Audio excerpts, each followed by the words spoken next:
STEAM Series, championed by your Southern California Toyota dealers. Well, it's time for this week's STEAM Series. Our focus, engineering. KCAL9's Chris Holmstrom shows us how engineering gingerbread creations could help fortify real-world problem-solving skills.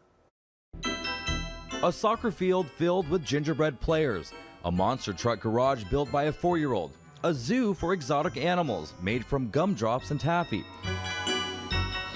All among the entries in a Science of Gingerbread contest. There is definitely a science to gingerbread house making. Cindy Giovanni is lead educator at Discovery Cube in Santa Ana.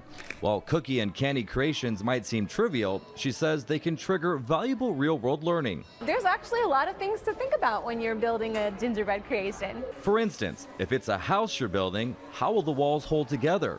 Working with interlocking pieces is one option. Another? Thick, sticky icing is definitely a good thing. If you want that house to stand as you decorate, you also have to think about weight. If you put too much stuff on top, it might be too heavy and it could fall apart. Of all the STEAM disciplines, gingerbread building relies most on engineering. The first thing we have to do is identify a problem or come up with an idea that we want to see created.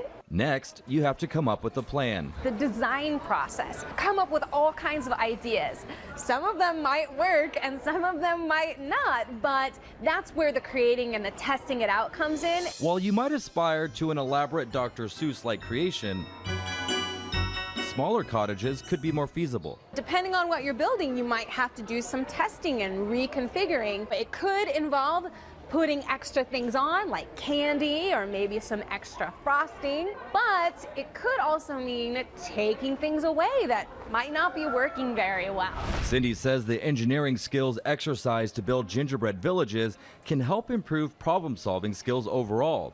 One example? I had a student complaining that she had trouble sleeping.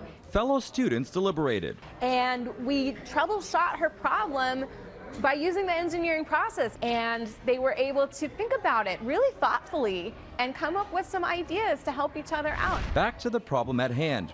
Lesson learned from Cindy's own gingerbread trial. I discovered it's always better to do this with a partner because I only have 2 hands. And whether working alone or in a team, if you want to be a winner, you have to do the last step, and that is to improve it, make it better.